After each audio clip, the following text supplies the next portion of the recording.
Right next to Griffith Park is the Los Feliz Estates.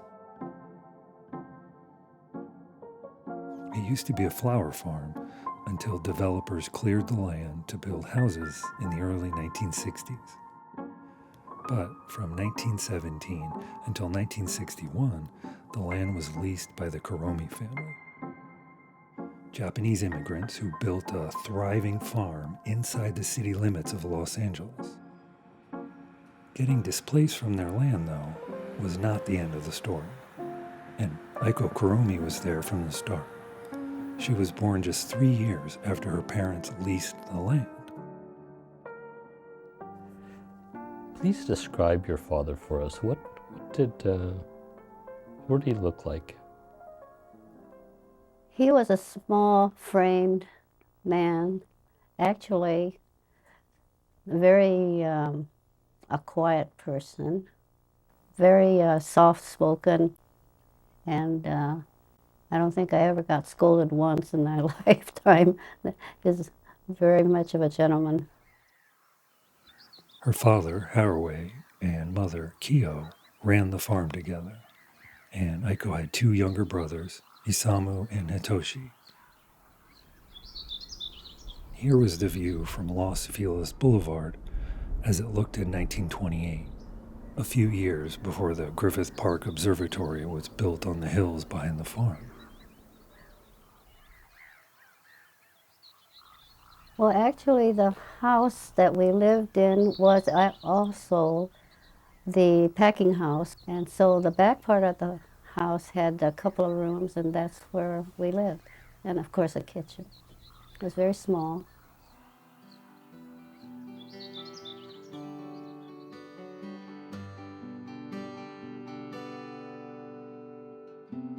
This copy is from Aiko's husband, Arthur, and his papers were donated to the Huntington by their son.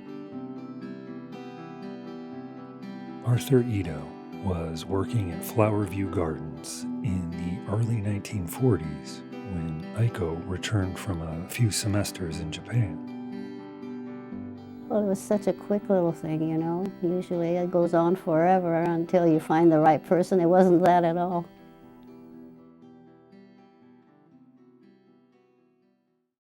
I was helping my mother get decorations for her home up in the Los Feliz Hills. And that's where we heard the announcement on the radio, December 7th. I repeat, the White House announces that the Japanese have attacked Pearl Harbor. The attack is by air and includes assaults against the military and Navy bases as well as the principal island of Oahu. In February of 1942, President Franklin Roosevelt issued Executive Order Number 9066, authorizing the forced removal of all persons deemed a threat to national security from the West Coast to concentration camps further inland. If you could imagine just leaving everything, there's not much you can do but just take a little suitcase and fill it with whatever needs there were. Eventually, the family was transferred to the Gila River War Relocation Center in Arizona.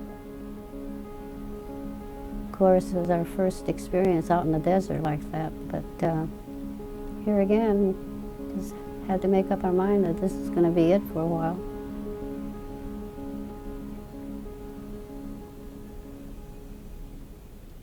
During that time, Arthur Ito had joined the military and ended up stationed in Minnesota.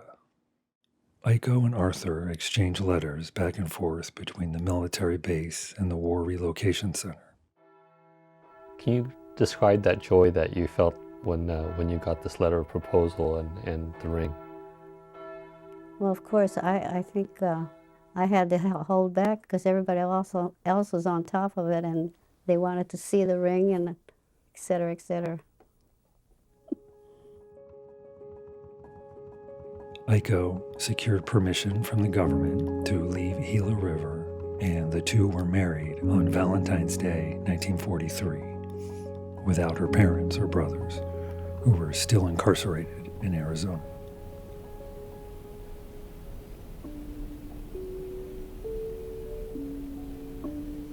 When the war was finally over and the family could return to the farm, they found that everything was gone. What was the hardest thing for you to leave behind? Well, there was no thought there because it was everything. All the equipment for the farm area and whatever. We didn't have valuables to speak of, but we did have albums and so forth. And that's the reason why we had a few little albums that were rescued, because we had given one box to our accountant that used to take care of our business. So after we came back, it was still there. Aiko's father, Haraway, passed away in 1946, and Arthur, with Aiko, helped Keo run the business. The post-war years are heavily documented in Arthur's archive. His home movies show the store getting bigger and all the marriages, parties, and vacations he had filmed to capture. Not much material from the Kuromi family from before the war survives in the archive. The few things that did were left in that box that they stashed with their accountant. That panoramic photo in the archive was probably not in their possession then. Not much is known about how Arthur acquired that photograph. It appears to be a copy that was printed after World War II. It's been in 2 exhibitions at the Huntington. Most recently, it was included in This Land Is, which examines the United States' 250th anniversary through the nation's relationship with the land.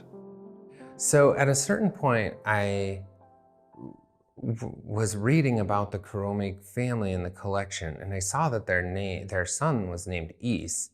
And I said, my mechanic is called East Automotive, and it's pretty nearby. I wonder if they're related. And then it says, oh yeah, East Kuromi. So I printed out a kind of grainy printout of the panoramic photo of the family, and I thought I would show it to Craig and Gary and say like, oh, have you guys ever seen this photo? And so I brought this piece of paper over the next time I was getting my oil change, and I was like, I walked into their office and I realized that the exact same photo had been hanging on their bulletin board in the mechanic office for many, many years, and I had just never noticed it. How did you get a copy of this? Like, how did you get this nice copy? Original copy was given to us, and then I had a photographer redo it to make it more legible.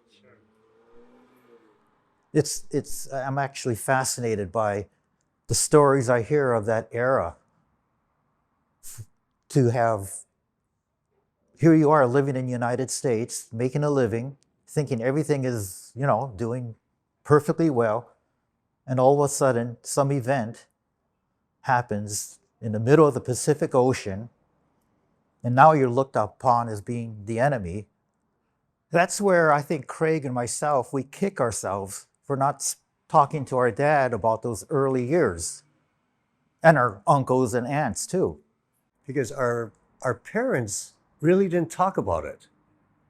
We would talk to them and we'll get a real quick answer, and that was about it. I think our parents, our grandparents, they did it. They succeeded. Like Gary said, yeah, a few detours, but they made it work.